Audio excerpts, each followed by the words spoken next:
Assalamualaikum students, how are you? Let's we start our new lecture, that is composition of a vector by rectangular components.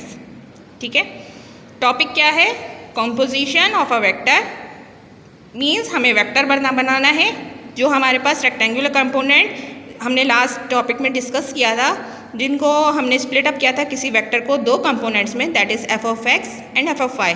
अब हम इन्हीं दो splitting vectors को जोड़ते हुए क्या एक रेक्टेंगुलर कंपोनेंट डिफाइन करेंगे which is called the composition of a vector. If the rectangular component of a vector are given, the manufacturing direction of this vector can be obtained. Thus, a vector can be completely defined by its two rectangular components. किसी भी vector को completely define करने के लिए हमें सिर्फ दो rectangular components की ज़रूरत होती है, that is f of x and f of y. Okay? Now, consider a rectangular component f of x and f of y, which are represented by directed line segment OA and OB respectively. See on figure 5.11. Both magnitude and direction. Adding these components by head to tail rule, it can be seen that the direction line segment OC represent in which both magnitude and the direction of the vector f. Now see the figure number 5.11, that is a vector f means OC is split up into two components, that is f of x OA, f of y AC. Okay, splitting vectors f of x and f of y makes a resultant vector f.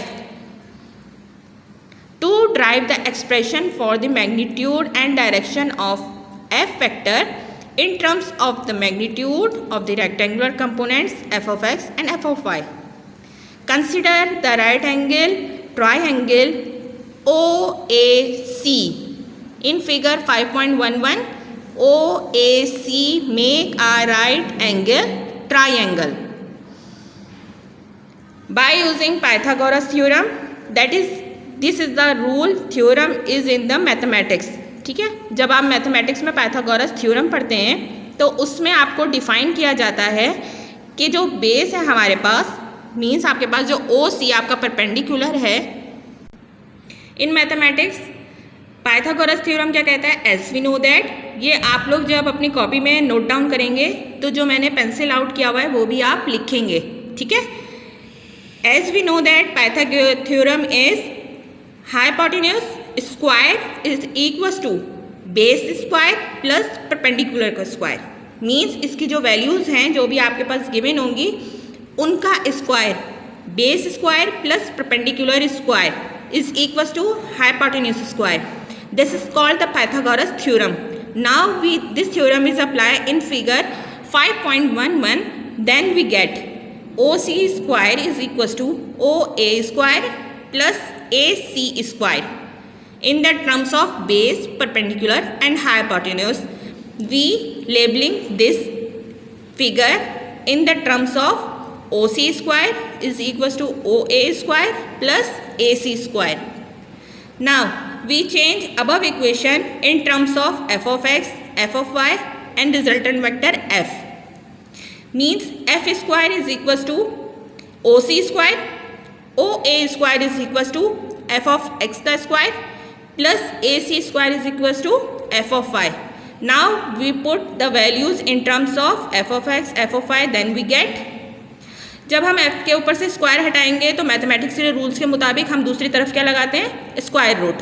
Okay, आपने square किया, दूसरी तरफ से हमारे पास आया f of x के ऊपर under root में आ गया आपके पास f of x का square plus f of y का स्क्वायर। सिंपल मैथमेटिक्स का रूल है जिसको हमने यहाँ पे अप्लाई किया है। The direction of F vector is determined by find the angle theta which the vector F makes which axes in the right angle triangle OAC। अब आप फिगर पे आके देखें तो आपके पास जो वेक्टर OAC जो हमारे पास जो बना रहा है एंगल वो है theta. In terms of trigonometric ratios we solve that, ये तो आपके पास आ गया मैग्नीट्यूड के हिसाब से, ठीक है। अब आपने इसकी एंगुलर डिस्प्लेसमेंट आपने अगर इसको बताना है कि इसका एंगल कितना है किसी भी वेक्टर का, अगर हम एंगल का रेशियो निकालेंगे तो हमें क्या यूज़ करना पड़ेगा, ट्रिग्नोमेट्रिक रेशियोज। ट्रिग्नोमेट्रिक रेशियोज के मुताबिक हमारे पास जो दो चीज़ें आनी चाहिए, जो कंपोनेंट हमें दो मिलाने हैं, जो हमारा बेसिक टॉपिक है कि हमने दो स्प्लिटिंग वेक्टर्स को मिला के उनका जो रिजल्टेंट वेक्टर है वो हमने मालूम करना है, ठीक है। हमने वो इक्वेशन उठानी है जिसमें हमारे पास f ऑफ x की वैल्यू भी आए और f ऑफ y की वैल्यू भी आए। अब वो किस तरीके से आएगी, अगर आप tan थीटा की वैल्यू उठाते हैं तो उसके अंदर हमारे पास परपेंडिकुलर भी आएगा और बेस भी आएगा, ठीक है। tan theta is equal to perpendicular over base, so then our equation becomes tan theta is equals to AC over OC. That means tan theta is equals to f of y divided by f of x. In that equation we have both values of f of y and f of x. So let's we change our equation in terms of angular displacement, means angular component, that is theta. Theta is another side and all the things are in our another side, that is theta is equals to tan theta. जब हम दूसरी तरफ लेके जाएंगे तो वो inverse में आएगा, ठीक है, डिवाइड की फॉर्म में आएगा। जब डिवाइड की फॉर्म को हम ऊपर लेकर आते हैं तो उसकी पावर्स की जो वैल्यू है वो पॉजिटिव से इन टर्म्स ऑफ नेगेटिव में चेंज हो जाती है, ठीक है। मैथमेटिक्स रूल के मुताबिक जब हम मल्टीप्लाई से डिवाइड में आएंगे तो वहाँ से जब हम नीचे से ऊपर लेकर आएंगे तो उसकी पावर्स क्या होती है, positive change into negative. So tan theta minus 1 f of y as it is and f of x in the terms of division, that is अगर हमें एंगुलर डिस्प्लेसमेंट मालूम करना होगा किसी भी वेक्टर का तो हम कौन सी इक्वेशन उठाएंगे, tan theta is equal to f of y divided by f of x, theta एक तरफ रखेंगे, tan inverse is equal to f of y divided by f of x, ठीक है। जब हम न्यूमेरिकल सॉल्व करेंगे, अपने प्रॉब्लम्स को सॉल्व करेंगे तो इस चीज़ को डिस्कस कर लेंगे, ठीक है, और अच्छे तरीके से समझ में आ जाएगा। मैग्नीट्यूड के लिए हम लोग कौन सी इक्वेशन उठाएंगे, 5.3, और एंगुलर डिस्प्लेसमेंट किसी भी वेक्टर का मालूम करने के लिए हम कौन सी इक्वेशन उठाएंगे, थीटा वाली, ओके। अब आप सुन लीजिए कि हमने काम किस तरह कॉपी वर्क करना है। आपने composition of a vector by rectangular components, यहाँ से आपने ये वाला टॉपिक उठाना है। यहाँ से करते हुए आप आएंगे पेज नंबर 79 पे, और जितना मैंने पेंसिल आउट किया हुआ है और जितना भी हाइलाइटर हुआ है वो सारा आपका यूज़ होगा इन अ कॉपी। आप पूरी ये लिखेंगे एक्सप्लेनेशन से, कंसीडर से लिखेंगे, पूरा ये लिखते हुए आएंगे, आप कॉपी वर्क करेंगे। और जहाँ पे लिखा हुआ है by using Pythagoras theorem, then we, इसके बाद as we know that theorem, ये सारा कुछ वर्कआउट करके आप पूरी यहाँ पे डेरिवेशन कंप्लीट कर लेंगे। Now that is the our lecture. अब आते हैं हम अपनी समरी पे, पेज नंबर 81 पे। नेक्स्ट लास्ट लेक्चर में मैंने आपसे कहा था कि रेजोल्यूशन ऑफ वेक्टर तक आप आएंगे, ओके।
चैप्टर नंबर 5 में जितना भी वर्क होगा आपका, we can do in a topic wise, not a question wise. Means आपके पास जो भी डेफिनेशन लिखने को कही है मैंने, वो आप टॉपिक वाइज आप डिफाइन करते हुए जाएंगे, और जिस तरीके से उसको बताया गया है फिगर की तरीके से, सिर्फ आप उसकी डेफिनेशन लिखेंगे और उसकी रिस्पेक्ट से आप उसकी फिगर बनाएंगे, और जिसमें आपको डेरिवेशन दी गई है उसको आप एज अ डेरिवेशन ही डिफाइन करेंगे। ठीक है, मीन्स जैसे इसमें आपके पास टिग्नोमेट्रिक रेशियोज़ का मैंने पूरा बताया है, तो आप टिग्नोमेट्रिक रेशियोज़ की हेडिंग डालेंगे, उसके नीचे इसको पूरा डिफाइन करेंगे, और साथ में इसका आप टेबल बनाएंगे विद जो आपके पास फॉर्मूला गिवन है इन the terms of sine theta, cos theta and tan theta.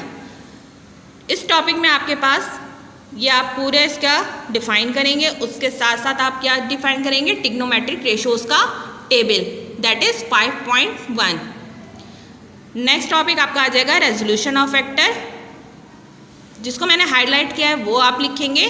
इसके बाद आप पेज नंबर 78 पे जो मैंने पूरी डेरिवेशन जो हाईलाइट कर रखी है वो आप लिखेंगे विद फिगर 5.10। ओके, पूरी डेरिवेशन आप कहाँ तक लिखेंगे, 5.2 तक पूरी डेरिवेशन आप करेंगे f of x plus f of y की। ठीक है, दोनों डेफिनेशन करने के बाद आपका ये टॉपिक यहाँ पे ख़त्म हो जाएगा। आपका नेक्स्ट टॉपिक जो शुरू होगा वो होगा आपका composition of a vector by rectangular components.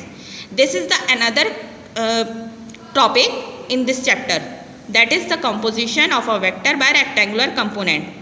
ये आप इसकी हेडिंग डालेंगे और पेज नंबर 79 पे पूरी इसकी डेरिवेशन करेंगे विद फिगर।